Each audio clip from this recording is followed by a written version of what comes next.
I think it's about time that I address something that's been bothering me for a while. This, right here. My studio.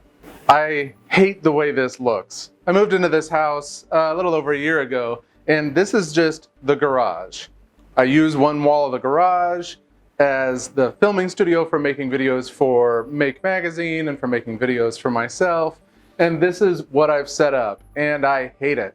When I moved in, these shelves were here, and I thought maybe if I put enough makey stuff in those shelves, it would help offset it, but I think it just looks like crap, especially when you look at like that door over there and stuff like that. So I am going to do a remodel. I'm going to take you along for the journey. I've set a budget of about $200 to redo this entire wall and make expanding sides to kind of bring it all in and make it beautiful.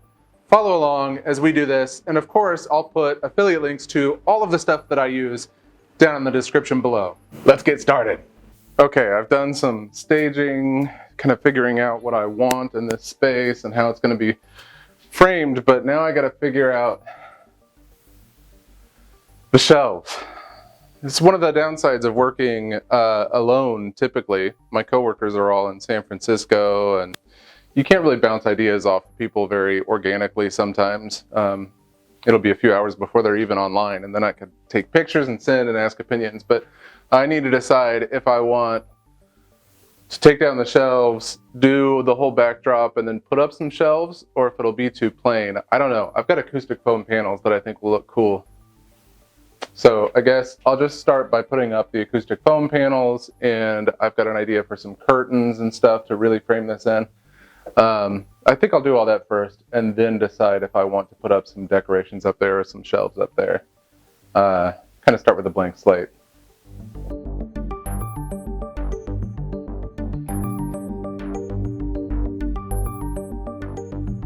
Okay, time for some paint. I went with a nice dark color. This one is by the Spruce Best Home Paint. Interior. I went with one that's technically black, but it's kind of a gray, and I went with flat, I believe, though this may be like an eggshell. Basically, I wanted this back wall to be kind of dark and toned down, even though I'm going to be putting stuff over it. Any spot that shined through or any spot that wasn't covered, I just wanted it to be dark and a good, nice, dark backdrop. So, time to paint.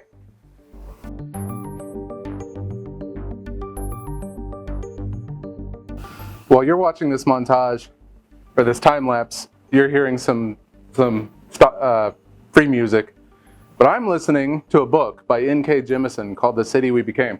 It's really good. I'm just going to turn this whole video into recommendations. So everything I talk about, there'll be Amazon affiliate links for Make in the comments below. So why don't I recommend this book as well? It's set in New York, and it's kind of a modern fantasy. It's really cool. I'm really enjoying it. I love N.K. Jemisin's writing, and I suspect if you're from the area and even more familiar with New York than I am, I live in Missouri, it's probably even better, but so far it's really good. All right, back to painting. All right, I got this wall painted, and remember, I'm putting foam panels over this wall, and there will be curtains at the edges so you won't be able to see them anymore. And I planned on painting the ceiling out to about, I don't know, you can see these lights in frame here. I planned on painting the ceiling out that far as well, but this popcorn ceiling is more fragile than I expected. I've never painted one. And it comes off whenever I paint over it with the roller, and I don't want to deal with that. Hopefully it's strong enough to hold the foam panels, which weigh virtually nothing, and I'm just going to use spray adhesive to stick them up there. Hopefully it's strong enough to hold those, and painting it would have been a moot point anyway. So as far as I'm concerned, this is done. This is a big step. It's done, and now I can let that dry and start putting the panels up. In the meantime, I'm probably going to go ahead and hang the curtains. But what I want to do here is, let's see, you'll be able to see it on this side better. I want to hang a curtain right here, and the same on the other side. Hanging curtains that kind of frame it in so that when I'm filming, those curtains will block off the rest of the shop. It'll all look so much more professional. Now the way I decided to do this is with this flexible hanging curtain rod. It's not a solid rod, it's actually a roll of this PVC channeling with mounting brackets.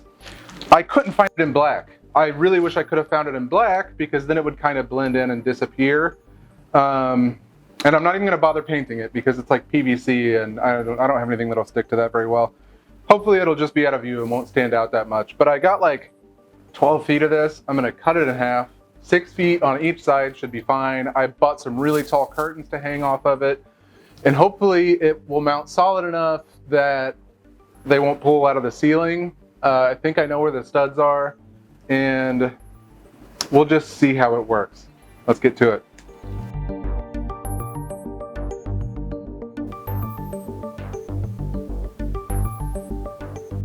These power tools by Works, they didn't sponsor this video, but they do sponsor some other stuff we do. So it's kind of, you know, they are a sponsor of ours. So take that, you know, for what it's worth. But I actually really have been loving using their tools. I use this to cut some of those shelves off. It's a battery powered jigsaw. Their screwdriver is great.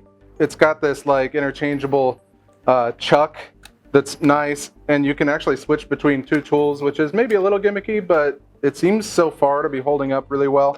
But what's really been saving my biscuits here in this hot garage is their battery powered job site fan.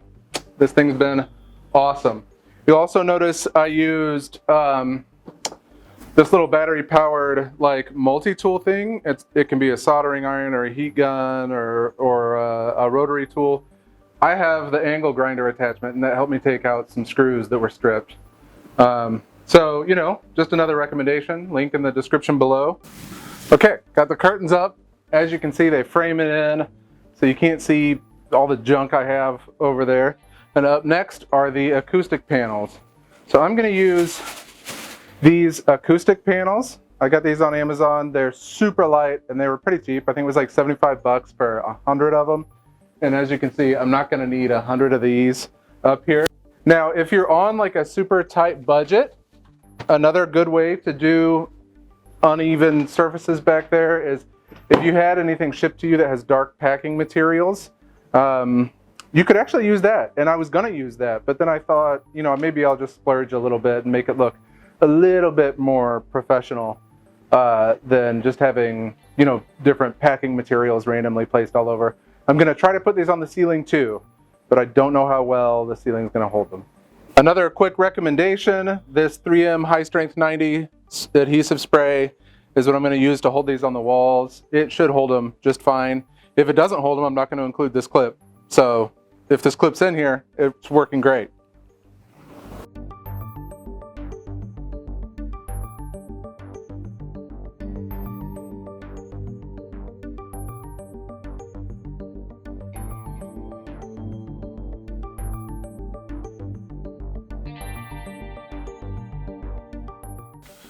I know some people are going to ask about this, so I wanted to be sure to get this in there. This door is still here. All I did was cut the acoustic panels right at the edge of the door so that it kind of disappears. I could probably use maybe another layer down, but it really convincingly disappears in the shot. Perfect. All right, so you can see it's all framed in. Everything now looks a million times better in my view. Now it's time to kind of put the workshop back together and stage it all and see what I think. This is about as zoomed out as I generally will ever get. And that light there is like blowing things out a bit. But with this all cleaned up, I may work on some prettier lighting. I've got these fancy light boxes. I'll put a link down below to these. I've got those, and then I think really even this acoustic paneling, which got a little bit messy up there in the corner, and I got some spray glue on it, but this acoustic paneling could actually look good with maybe a red or blue or both kind of uplights on it to show the different textures. I really like how this is coming out. With this light here though, it just really kind of looks blown out. Here, let me switch up the lighting a little bit and we'll see if it looks a little prettier. A little bit of a background redo on a budget. A few recommendations. You'll find all the links to everything I recommended down below. I was really happy with how it turned out, even though I'm kind of lazy and it got a little sloppy. Those curtains being able to move helped me be able to move stuff in and out of this shop. So things aren't necessarily in the way. And those acoustic panels really add a lot of texture. I like how it turned out. All right, well, we'll see you next time.